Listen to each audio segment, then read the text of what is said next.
There are a few subdivisions that your author draws of long-term memory. A major one, of course, semantic versus episodic.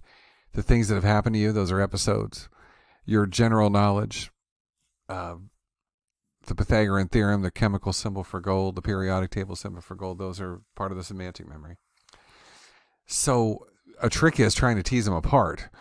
It could be the case that some things that you know are strictly semantic. So I do understand the Pythagorean theorem. However, I must say I do not remember the particular instance in which that was learned. It could have been fifth grade, could have been eighth or ninth. I don't remember that at all. So I think that's a true semantic memory that's strictly that.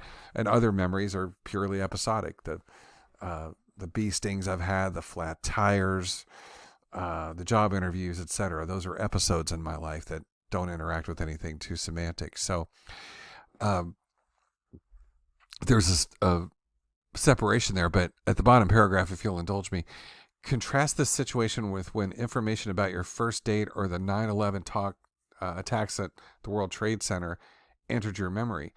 In those instances, you may recall not only the information itself, but also the circumstances. In other words, what happened on 9/11 for me, and also how I learned about it, which is an episode. So the semantic memories and the episodic memories tend to overlap. Now, we'll speak of that later in terms of flashbulb memories, those strong episodes that are emotional. So is there anything from case studies in sciences that tease those things apart?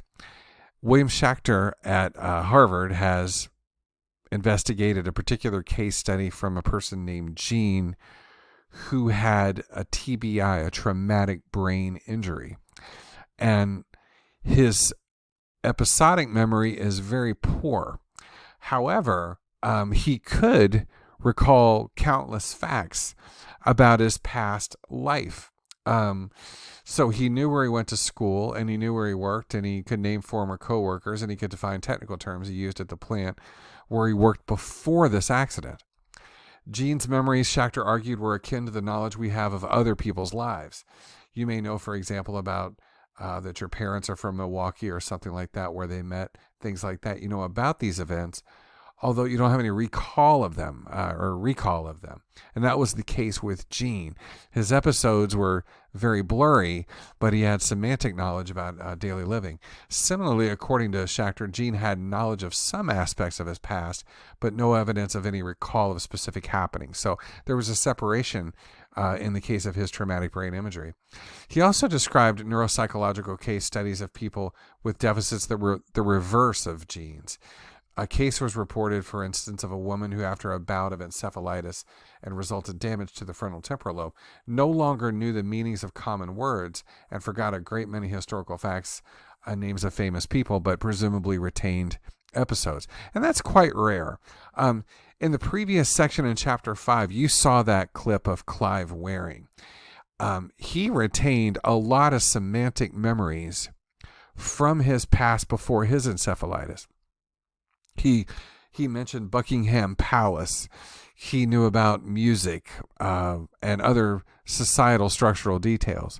But his memory for episodes probably wasn't so hot as you learned about with his conversation about Adele.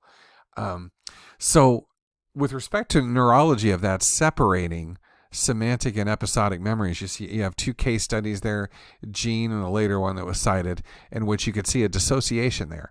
Gene had poor episodic memory but retained a lot of semantic facts even about himself or the people that he knew, and sometimes in rare cases the reverse, where episodes are retained but I can't remember basic facts, and that would be a semantic memory deficit.